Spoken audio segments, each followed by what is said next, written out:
Bonjour à tous, bienvenue chez Suisse RC Protech. Je suis vraiment content de vous retrouver pour cette nouvelle petite vidéo. Le but de cette vidéo est très simple, c'est de pouvoir vous accompagner dans le choix de votre future batterie ou de votre futur chargeur.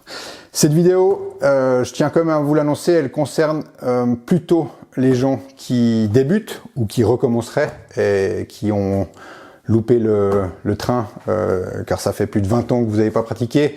Et autant vous dire qu'en 20 ans, le système de charge ou les batteries ont énormément évolué. Donc mon but, en fait, c'est plutôt d'accompagner les gens qui veulent avoir un conseil basique. On va pas rentrer dans les détails techniques aujourd'hui parce que la vidéo durerait 2 heures et c'est pas tellement l'intérêt de cette vidéo.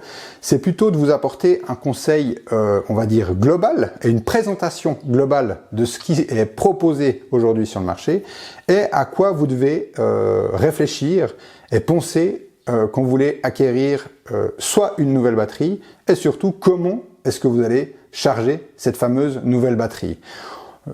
Vous savez, ce que je vous explique aujourd'hui, en fait, c'est l'expérience qu'on a tous les jours avec nos clients au magasin. Parce que bien sûr, les gens viennent chez nous, ils ont, imaginons, à commander une batterie sur un site internet XY. Et en fait, ils sont tout surpris de ne pas pouvoir charger cette batterie à la maison avec leur chargeur qu'ils ont depuis 10 ans et avec lequel ils chargeaient n'importe quelle batterie standard du marché. On va donner 2 dénominations un petit peu différentes pour essayer d'être un petit peu crédible dans cette présentation. Les batteries et chargeurs standards seront plutôt ici sur ma gauche, d'accord? Et à partir du centre jusqu'à la droite, on sera plus sur des batteries et chargeurs, on va dire, intelligents, dans le sens où le processus de charge est automatisé, car les chargeurs supportent une certaine reconnaissance automatique des fameuses batteries, on va dire, intelligentes. Chaque marque a son terme bien technique, hein. Chez Genace, ce sera G-Tech, chez Spectrum, ce sera la Smart Technology, et chez Traxas, ce sera l'ID, donc l'autodétection des batteries. Globalement, chaque système fonctionne avec la même principe théorique et pratique, en quelque sorte, dans le sens où la batterie est une batterie équipée d'un petit câble. Je vais essayer de vous filmer ça après pour que vous le voyez bien dans le petit encadré en dessus de vous, là, juste dans le coin de la vidéo. Un petit câble qui vous permet en fait de communiquer avec le chargeur correspondant. Et c'est là où il faut vraiment faire attention, car cette batterie Traxas, intelligente certes, ne pourra pas être chargée avec un chargeur Spectrum, en tout cas pas avec la fonction intelligente, ça c'est sûr à 200%. Donc, j'en reviens à la même, quand vous devez acquérir une nouvelle batterie, demandez-vous quel type de chargeur vous avez à la maison avant de vous précipiter dans un nouvel achat. Ensuite, je dirais même avant d'acquérir une nouvelle batterie, la plus grande question à vous poser, c'est quelle est l'utilisation de cette batterie. Cette batterie, vous voulez l'utiliser dans un modèle volant, un hélicoptère, un avion, vous l'utilisez dans une voiture, vous l'utilisez dans une voiture qui a besoin d'énormément de ressources, c'est-à-dire d'énormément de capacité, parce que c'est un modèle très puissant, très gourmand, ou à contrario une petite Touring Tamiya TT02 avec un moteur charbon.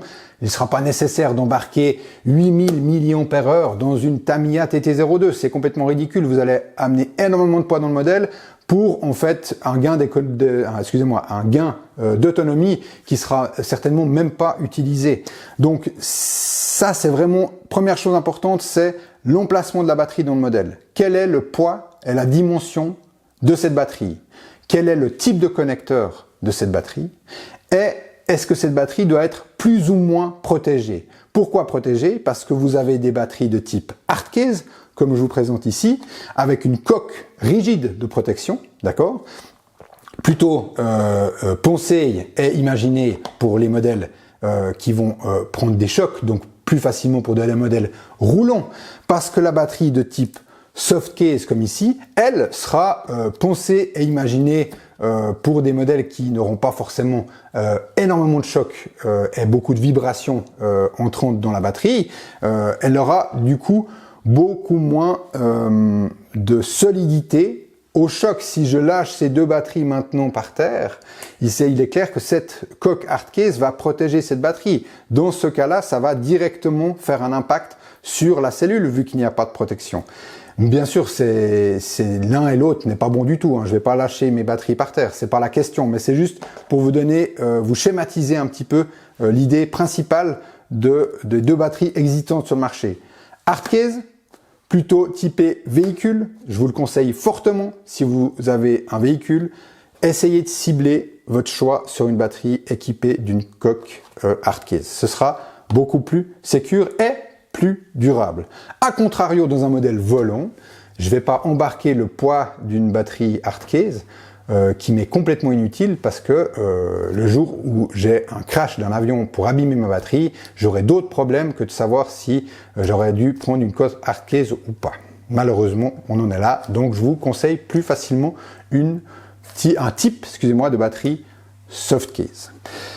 Ensuite, une fois que vous avez sélectionné votre batterie, que vous connaissez la dimension, la tension de fonctionnement de votre modèle, la capacité nécessaire qui sera directement liée, comme je l'ai dit avant, à la puissance de votre modèle, d'accord?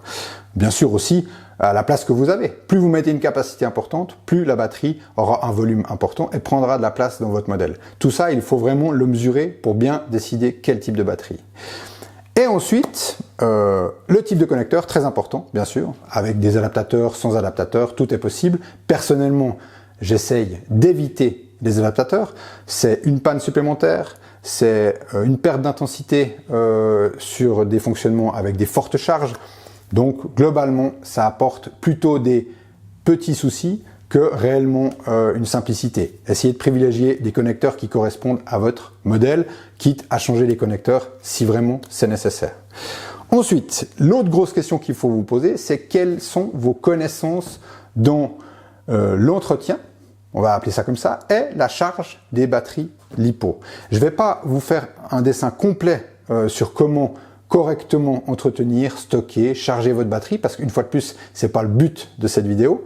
Mais par contre, j'aimerais bien que vous pensiez et que vous examiniez quelles sont vos connaissances. Si vous ne connaissez strictement rien, c'est à mon avis plutôt ici que c'est très intéressant pour vous. Si vous êtes une personne expérimentée, que vous avez bien la notion du taux de charge de la batterie, que vous savez exactement ce que vous faites avec votre chargeur et que vous voulez avoir l'avantage aussi d'être très polyvalent, ce sera plutôt ici.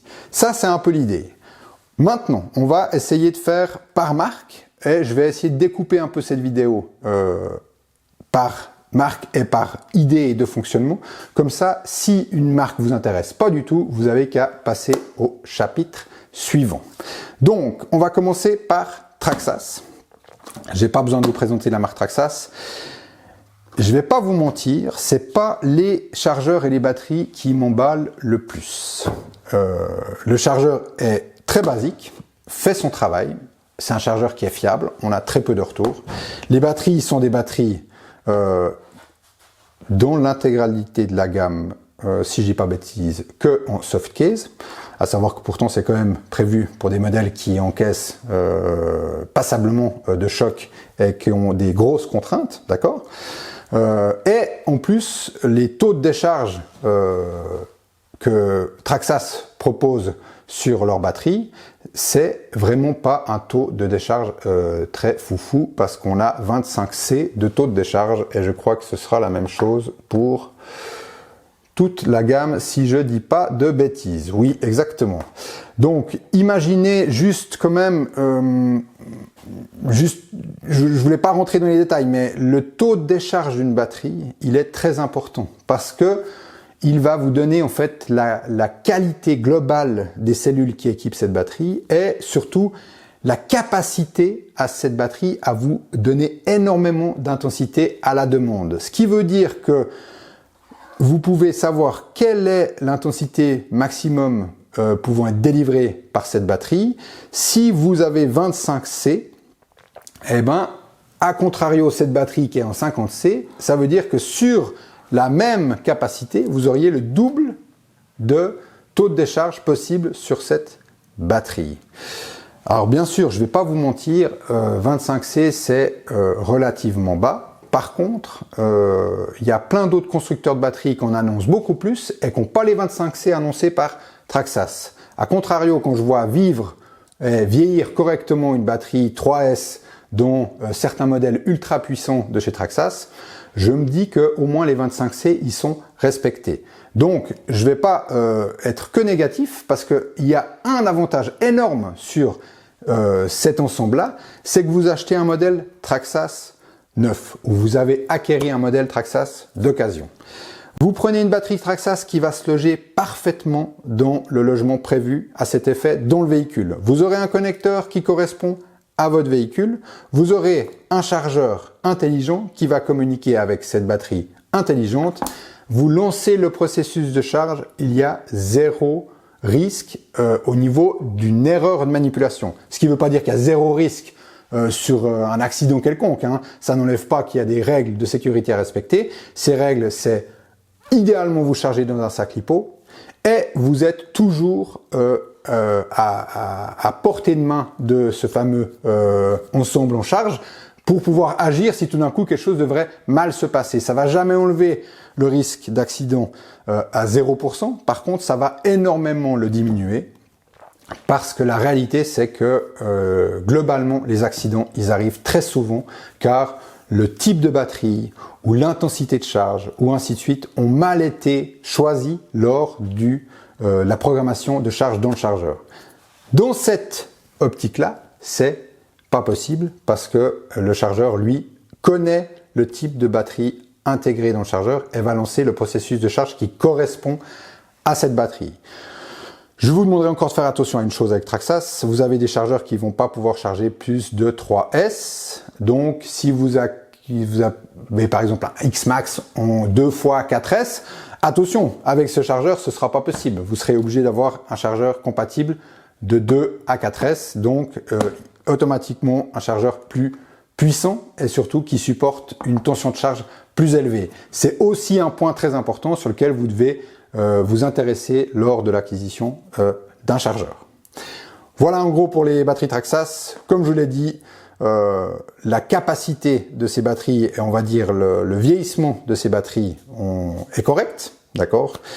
Ça a l'énorme avantage de pouvoir être un ensemble très sécure parce que lorsque vous branchez la batterie au chargeur, il y a un système automatique qui lance une charge qui correspond à une fois la capacité de la batterie, ce qui est parfait, d'accord. Par contre, ça a le désavantage, à mon sens, cette batterie Traxas, c'est très difficile de la charger avec un autre chargeur. C'est possible via un adaptateur XY, mais c'est pas une manipulation facile. Elles sont relativement chères et les chargeurs, eux, sont, à mon sens, pas du tout intéressants pour charger d'autres batteries que des batteries Traxas. Ça, c'est mon avis pour la gamme Traxas, bien que ça reste top si vous allez acquérir un modèle Traxas avec batterie Traxas. Vous avez un ensemble vraiment plug and play, vous le branchez, vous chargez et ensuite vous roulez et ça fonctionne très bien. On va passer maintenant à la gamme Spektrum. Spektrum présenté par le groupe Horizon Hobby. Ils ont une gamme relativement importante de chargeurs et de batteries. Chez nous, vous trouvez gentiment l'intégralité de la gamme proposée par Spektrum. J'aime un peu plus cet esprit-là parce que ça a au moins l'avantage d'avoir des chargeurs qui sont polyvalents avec d'autres batteries standards du marché, d'accord? Ce qui veut dire que votre chargeur Spektrum ne sera pas automatiquement dévolu à charger que des batteries Spektrum. Ce qui le rend déjà beaucoup plus intéressant. Excusez-moi, beaucoup plus intéressant. Parce que ce chargeur, lui, globalement, la gamme de chargeurs chez Spektrum est vraiment appréciée de nos clients et aussi personnellement, c'est des chargeurs que j'apprécie bien. Par contre, leur batterie de deuxième génération a perdu ce fameux câble d'équilibrage. Hein. Ça, c'est votre câble d'alimentation principal que vous avez branché à votre modèle. Et ça, c'est le câble d'équilibrage indispensable pour charger correctement une batterie LiPo. On va se dire, mais alors comment est-ce que cette batterie-là, Spektrum, va charger? J'ai plus de câble d'équilibrage. Une fois de plus, vous avez un troisième petit fil Je vais essayer de faire aussi juste une petite vidéo pour vous présenter ça dans l'encart que vous avez juste dans le coin de la vidéo. Et vous avez vu ce troisième petit fil, en fait, vous permet de communiquer avec le chargeur Spectrum et une fois de plus, l'ensemble va s'automatiser et lancer une charge sous un C. Sous un C, une fois la capacité, globalement, théoriquement, en 1 heure, vous avez chargé votre batterie. Ça, c'est dans les 2 cas ici présents. Comme je vous le dis, le vieillissement global d'une batterie Spectrum est tout à fait correct. Personnellement, avec la 2e génération, on rencontre très peu de problèmes. Il y a un autre gros avantage de ces batteries, c'est qu'en fait, vous pouvez programmer une sorte de storage automatique de la batterie. Il faut savoir que si vous voulez que vos batteries vieillissent correctement dans le temps, je vous conseille très fortement d'organiser des stockages de batteries, c'est-à-dire une tension grosso modo de 25 à 40%, on va dire, pour en fait permettre à ces batteries de se mettre au repos quand vous l'utilisez pas. Ça vous permettra vraiment de garder vos batteries LiPo dans le temps. Sans brancher cette batterie au chargeur, elle va le faire automatiquement. Ce qui est vraiment agréable pour les gens qui ont peut-être peu de temps à disposition et qui veulent pouvoir, imaginons, ne pas devoir amener beaucoup d'intention à l'entretien de leur batterie. Ça, c'est vraiment intéressant à ce niveau-là. Et en plus, cette fréquence de décharge et ce genre de choses est programmable via un petit boîtier de programmation disponible chez Spectrum. Donc du coup, je trouve cette gamme un peu plus polyvalente, on va dire, et un peu plus intéressante que la gamme Traxxas. Dans ce cas-là, je trouve vraiment bien. Par contre, leurs connecteurs, très souvent IC3, IC2, et ainsi de suite, ou IC5 comme celui-ci, excusez-moi.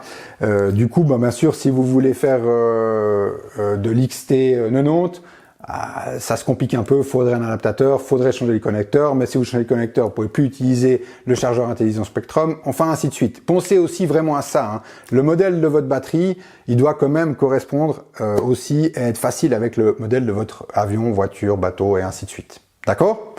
Voilà pour Spectrum, mon avis global est plutôt positif. On vient de rentrer, maintenant on va passer à une 3e marque, GeneAce. On vient de rentrer GeneAce il y a, franchement ça fait 1 semaine maintenant. Ça fait 1 semaine que j'étudie un petit peu la gamme de batterie GeneAce. Je la connaissais pas très bien, maintenant je la connais plutôt bien parce que j'aime bien comprendre le fonctionnement de ce qu'on a en magasin, c'est très important pour nous. Et franchement, ils ont proposé une gamme de batteries ultra complète. Globalement, la qualité, elle sera toujours discutable, hein. Pour tout le monde, il y aura des bons et des moins bons, mais globalement, la qualité, ou en tout cas le rapport qualité-prix, est à mon sens très intéressant, d'accord. Ils ont 3 gammes de chargeurs, avec un premier chargeur avec un rapport qualité-prix, une fois de plus, très intéressant. Et surtout, ils ont maintenant cette fameuse automatisme et reconnaissance de batterie avec le système GTEC. Ça, c'est le nom que eux ont approprié à ce système-là. C'est-à-dire que votre batterie, excusez-moi, GeneAce, a un avantage énorme comparé à ses concurrents, c'est que vous avez un port d'équilibrage standard. Ce port d'équilibrage standard sera compatible avec les chargeurs standards du marché. Donc cette batterie GeneAce intelligente, entre guillemets, est reconnue, pas reconnue, mais sera chargeable avec un chargeur standard du marché. Mais ça apporte un confort supplémentaire, c'est que grâce, je vous refais une petite vidéo, comme ça vous la voyez nouveau dans l'encart de la vidéo, vous avez un tout petit connecteur sur ce port d'équilibrage qui va en fait être connecté au même temps que la prise d'équilibrage dans le chargeur GeneAce et va du coup activer un processus de charge automatique sous un C, donc une fois la capacité. Donc ça rejoint la concurrence, on va dire, accessible, d'accord, mais ça la rend beaucoup plus polyvalente parce que le chargeur GeneAce chargera n'importe quelle batterie du marché, comme le fait Spectrum d'ailleurs, mais vous aurez quand même cette grande flexibilité d'avoir l'avantage du chargement automatique de vos batteries grâce au système GTEC. En plus, vous avez des applications disponibles pour contrôler votre système de charge via une application, ainsi de suite.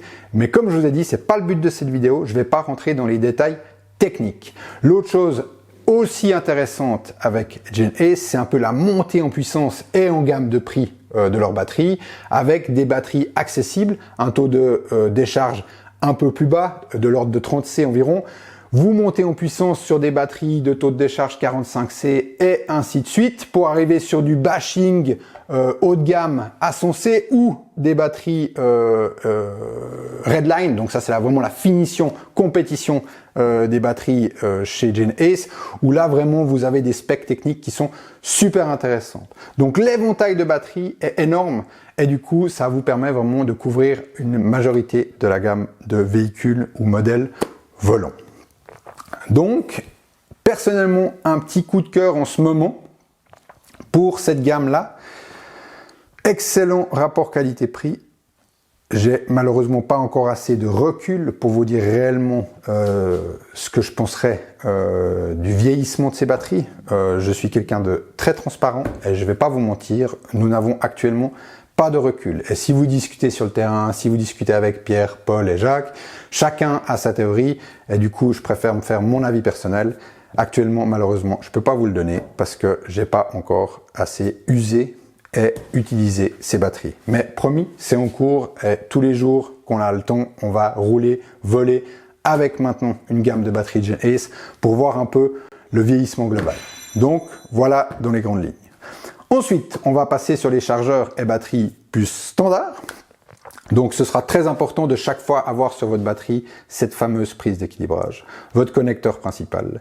Et là, la multitude de chargeurs est énorme, donc je ne vais pas bien sûr jamais pouvoir passer tout en détail. Il y a une petite spécificité et un petit coup de cœur aussi actuel dans notre magasin maintenant, c'est le fameux chargeur HRC, d'accord? C'est très nouveau chez HRC, nous travaillons depuis longue date avec la marque, c'est une marque avec laquelle on a du plaisir à travailler. Je dois avouer que quand le patron de chez HRC est venu nous voir et nous a présenté ce chargeur, j'étais un peu sceptique car en fait ce chargeur a une fonction de charge et d'intensité de charge intelligente automatisée. Ce qui veut dire que c'est pas comme une batterie GenAce ou Spectrum où c'est en fait un processus de reconnaissance automatique car la batterie de la marque est reconnue par le chargeur de la marque. Lui va lancer un processus de charge qui va correspondre à l'intensité de votre batterie. Je sais que ça peut paraître un peu étonnant, mais ça fonctionne. Ce chargeur, je l'utilise pour dépanner sur le terrain de temps en temps. Je charge des petites batteries de 350 mAh. Ça fonctionne nickel, le temps de charge est cohérent, donc on voit que ça charge grosso modo à 1 C, d'accord? Et après, je peux mettre une batterie de 5000 mAh en se disant, mais comment est-ce qu'il va pouvoir comprendre que l'une est de 5000 et l'autre est de 350 milli? Et pourtant, le temps de charge reste cohérent, donc le chargeur, lui, fait son travail. L'équilibrage de fin de charge est tout à fait correct, donc c'est vraiment assez intéressant. Je l'utilise depuis longtemps et j'ai vraiment aucun aspect négatif à vous donner sur ce chargeur. Là, je vous montre la petite version automatisée. Ils ont une plus grosse version si vous voudriez charger avec des tensions de charge et intensité de charge plus élevées. D'accord? Donc, un petit coup de pouce pour lui parce que franchement, il fait un super boulot. Ne me demandez pas comment ils ont mis ça au point. Ils gardent bien le secret, mais personnellement, c'est très intéressant. Donc, charge automatisée sur l'intégralité des batteries standards du marché, sans pour autant avoir un petit plugin intégré à la batterie qui leur permet de communiquer. Chapeau, c'est très bien vu. Ensuite, vous aurez les chargeurs plus standards comme là-dessous. Là, je vais pas trop m'arrêter sur ce point-là. En clair, quand vous allez sélectionner votre chargeur on ne peut plus standard, c'est que vous êtes un modéliste déjà expérimenté à mon sens. Vous connaissez comment charger correctement une batterie, le type de batterie, l'hypo, l'ion, l'IHV, très important, ne jamais mélanger une batterie l'IHV avec du LiPo, ou en tout cas pas mélanger le processus de charge. Là, c'est vraiment mauvaise surprise assurée. Donc vraiment là-dessus, je vous conseille de rester très prudent. Quand vous prenez ce type de chargeur, vous devez être au clair sur les quelques points importants.